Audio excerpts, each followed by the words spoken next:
예, 여러분 안녕하십니까?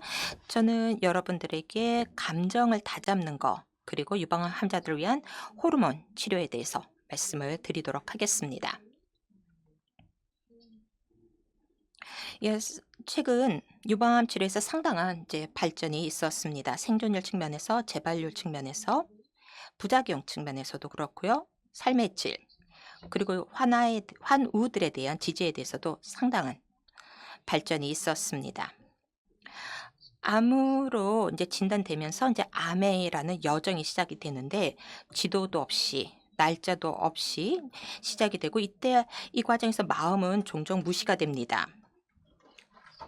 이때는 어떤 선택을 할 수밖에 없는 그런 상황이 됩니다. 어떤 되돌릴 수 없는 여러 길 중에 하나를 선택해서 가야 되는 그런 상황이 되는 것입니다. 주변의 지지와 올바르고 적절한 지식이 여정을 밝혀주는 이제 등불 역할을 할 수가 있습니다. 바로 불안을 또 낮춰주고 평온감도 높여줄 수가 있는 것이죠. 이때 살펴볼 수 있는 키워드가 있습니다. 영어로 de-escalation과 escalation이 되겠습니다. 그러니까 치료 효과를 줄이지 않으면서 이제 치료를 줄이는 거, 그리고 또 치료 결과를 개선시키는 거, 이게 바로 첫 번째가 디에스컬레이션 정의였고요. 두 번째가 에스컬레이션 정의가 되겠습니다. 우선은 최선의 요법은 바로 전신요법이 되겠습니다. 일본에서 지금 유방암 치료를 위해서 허가된 약물들이 되겠습니다. 30년째는요. 8개 약물만이 허가가 돼 있었습니다. 지금은 35개 정도의 약물이 허가가 되었습니다. 지난 10여 년간요. 표적 치료제라든지 그리고 면역 관문 억제제라든지 항체 약물 접합체 등이 허가가 되었습니다. 유방암은 크게 4가지 군으로 나누게 됩니다. 호르몬 이제 수용체에 따라서, 그리고 HER2가 양성인지 음성인지에 따라서, 그리고 또 이는 이 또 이제 허 이 여기서 보면은 호르몬 치료가 얘가 HER2가 어떻게 되는지, 그리고 호르몬 수용체가 음성인지 양성에 따라서 결정이 된다고 보시면 되겠습니다. 이런 첨단 약물 같은 경우는 재발률을 낮춰주는 걸로 알려져 있습니다. 브리티시 콜롬비아에서 한 연구에 따르면은 이러한 신약을 통해서 재발률을 낮출 수 있는 걸로 나타났습니다. 여기서만 그레이 색깔이 바로 이제 ER 마이너스 헛 양성이 되겠고, 노란색은 ER 양성 허투 양성이고, 빨간색은 ER 음성 허투 음성이 되겠고, 이것은 바로 3중 음성이 되겠습니다. 근데 루미나 A 같은 경우는 ER 양성 허투 음성이 되겠는데, 이제 이런 부분 같은 경우는 보시는 것처럼 이제 그 개선이 더 쉽습니다. 자, 이렇게 호르몬 치료를 잘할 수 있는 방법에 대해서 말씀을 드리도록 하겠습니다. 우선은 이제 호르몬 치료를 하게 되면은 이제 장점이 있습니다. 우선은 치료 효과가 좋고요. 그리고 또 집에서 보낼 시간, 그리고 사회 일원으로서 보낼 시간이 많고요. 또 치료 방법도 간단합니다. 그리고 또 어려운 것이 매일매일 약을 복용을 해야 하기 때문에 좀 어렵습니다. 이제 효과를 보기 위해서 매일매일 약을 먹어야 되겠죠. 그리고 또한 의료진과 상호작용할 수 있는 기회가 제약적이고, 또 치료 기간이 또 길다는 그런 어려운 점도 있습니다. 자, 그리고 이 호르몬 치료는 뭐 할까요? 이 유방암 치료 같은 치료는 우선은 이제 여성 호르몬 에스트로겐을 이제 이 음식처럼, 이 영양제처럼 사용이 된다고 보시면 되겠습니다. 그런데 이때 호르몬 수용체라는 것이 이런 에스트로겐을 음식처럼 먹는 입같이 역할을 합니다. 따라서 이 에스트로겐이 됐던 프로게스테론 수용체가 됐던 있게 된다면 치료 효과가 나는 거고, 그리고 모든 이제 70에서 80% 정도의 유방암들이 이런 수용체들을 갖고 있는 걸로 나타나고 있습니다. 우선은 1차적인 치료 같은 경우는 이런 미세 전이를 없애는 것이 주 목적이 되겠습니다. 그리고 이제 항암 치료 같은 경우는 끝나고 난 후에, 그러니까 분자적인 표적 치료를 이제 하르세프틴을 통해서 하게 되는데요. 그리고 이때 방사선 치료가 동시에 진행이 될 수가 있습니다. 그리고 또한 이제 진행형 또 재발형 유방암 치료 같은 경우는 뭐 생존율을 이제 연장시키고 또 삶의 질을 또 개선시키고 또 증상을 완화하는 것을 목적으로 진행이 되겠습니다.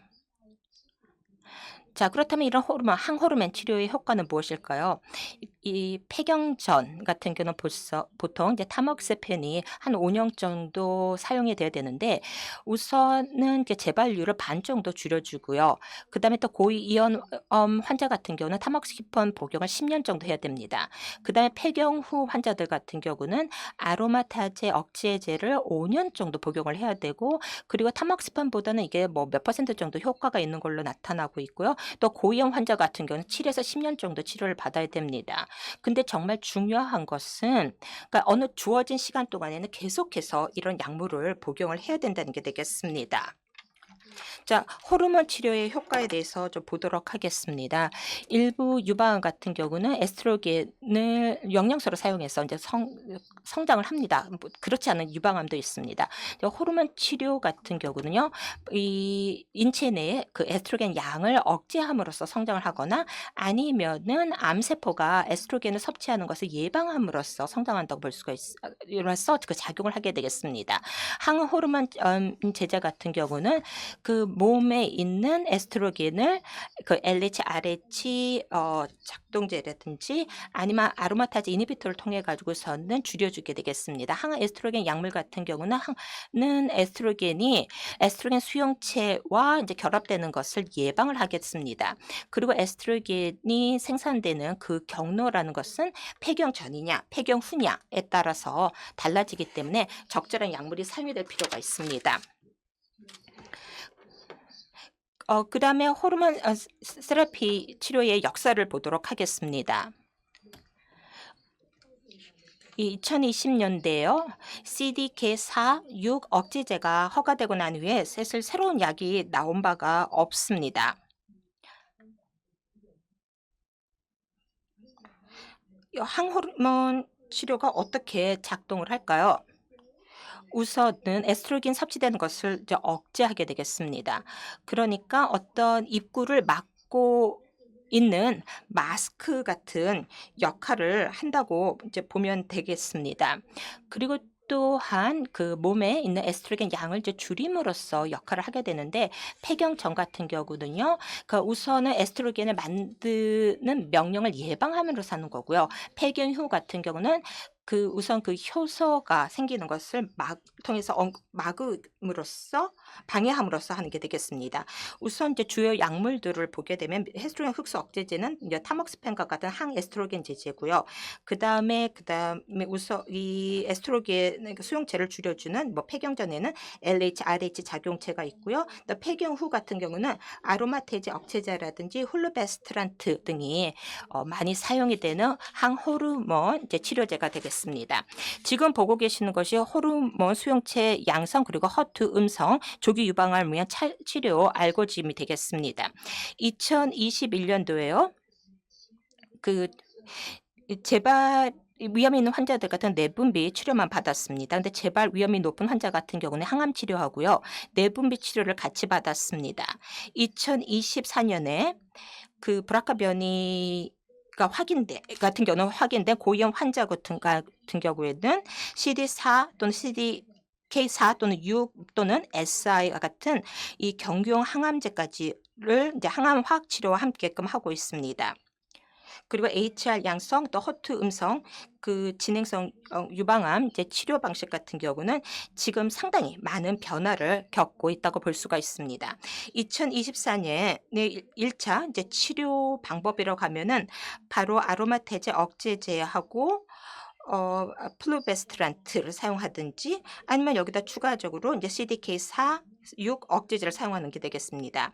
이거 브라카 변이가 존재를 하게 된다면 항암 치료하고 이제 파프 억제제라는 것을 이제 투여를 하는 게 되겠습니다. 그다음에 저발인 허투 파라다임이라는 것이 굉장히 이제 중요한 게 되겠습니다. 이것이 저희의 미래와 관련이 되어 있는 것인데요. 허투 같은 경우 양성하고 음성이라고 이제 우리가 구분을 할 수가 있는데, 근데 저발현 허투 같은 경우는 유방암의 50%를 차지하고 있고, 이 같은 경우는 트라스투즈마밥 데루스테칸으로 치료를 할 수가 있습니다. 지금 ER 수용체 양성 유방암 같은 경우는 현재 이제 전신요법을 하고 허투 브라카 변이가 있고 또 한 ER이 양성이다. 그러면은 보통 이제 5가지 그룹의 치료 방법이 있습니다. 그 내부부 항암 치료가 같은 경우는 이제 모든 그룹에 적용이 된다고 볼 수가 있고요. CDK4 그리고 6 억제제 같은 경우는 이 허투 음성 환자들에게 주어질 수가 있고요. 그다음에 이 허투 약제 같은 경우는 그 뭐 저발현 허투 또는 이제 허투 양성 환자들에게 투약이 될 수가 있습니다. 파프 억제제 같은 경우는 이제 브라카 변이 환자들한테 제공이 되겠습니다. 이런 항호르몬 요법들의 부작용이 있습니다. 그 갱년기 증상하고 비슷하다고 볼 수가 있는데요. 안면 홍조가 있고요. 관절, 뼈, 근육의 증상이 있고 뭐 혈류상에도 이제 물론 이제 문제가 있을 수 있고 심리신경학적인 증상 또 생식기 증상이 또 있을 수가 있습니다. 그래서 온도 조절을 잘 할 수 있는 옷을 입는 것도 좋은 방법일 거고요. 땀 흡수가 잘 되는 옷을 입거나 또 자주 갈아입고 또 운동을 하고 또 미지근한 물로 목욕을나 샤워를 하고 뭐 뜨거운 음식이나 간이 센 음식 그리고 이제 커피 같은 경우는 피하는 것이 좋겠습니다. 일 또 뿐만 아니라요. 이제 관절통 같은 경우는 적당한 운동이 많이 도움이 되겠습니다. 무릎하고 허리 근육 같은 경우는 스트레칭을 해 주면 좋을 거고 손하고 이제 하고 이제 무릎은 아침에 눈 뜨자마자 마사지 해 주면 좋습니다. 똑같은 자세를 오래 유지하는 것은 바람직하지 않고 따뜻한 찜질 그리고 또 혈액 순환을 개선시키기 위해서 목욕을 하는 것도 좋은 방법이 되겠습니다. 운동이 정말 중요하다고 볼 수가 있다라고 강조를 해야 될 건데 우선 홍조를 낮추고 피로감도 낮춰 주고요. 골다공증도 예방해 주고 재발 위험도 낮추고 또 적당한 강도의 운동 여기서 이제 걷기가 되겠는데요. 일 주일에 한 3번 정도 하는 것이 많은 도움이 될 수가 있습니다. 자 그러면 증상 관리의 전문가는 누굴까요? 여러분이 전문가입니다. 환우들이 이런 증상의 전문가라고 할 수 있죠. 왜냐하면 그 증상은 여러분들에게 나타나고 있기 때문에 그렇습니다. 증상에 대해서 어떻게 대처할 것인가 이는 여러분 스스로가 결정해야 되겠습니다. 개인적인 이제 생활 방식이라든지 뭐 증상 등을 다 감안을 해서 어떻게 치료를 진행할지를 결정을 해야 되겠습니다. 최근 들어서요. 굉장히 흥미로운 데이터가 발표가 된 바가 있습니다. 단일 그룹 임상 연구로서 이 보조 내조 내분비 치료를 중단했을 경우 그러니까 임신을 위해서요. 그리고 이제 이 유방암 환자들이겠죠. 어떻게 됐는지 본 그런 연구가 되겠습니다. 여기 이제42 세나 그 미만의 여성들이 참여했고 병기는 1, 2 또는 3 이었고요. 그리고 보조 내분비 치료를 받았는데 그 기간이 18 개월에서 한 30 개월 정도 됐고 또 이 여성 환자들 같은 경우는 다 임신을 원했었습니다. 어 HAR 양성 조기 유방암 이제 환자들로서요. 이게 그러니까 내분비 치료를 잠시 임신을 위해서 뭐 중단한다 하더라도 이게 뭐 원격 재발과 같은 뭐 주문에 있어 같은 이제 이슈로 이어지지는 않았다고 나오고 있습니다. 그래서 결론적으로 말씀드리면은 호르몬 치료제, 항호르몬 치료제는 유방암 환자 치료에 있어서 굉장히 중요한 부분이 되겠습니다. 치료 기간이 길기는 하지만 이 계속해서 치료를 유지하는 것이 굉장히 중요하고 또 자기에게 맞는 치료 방법을 유지하는 게 중요합니다. 희망이 어려움을 극복할 수 있는 힘이 될 수가 있습니다. 경청해 주셔서 고맙습니다.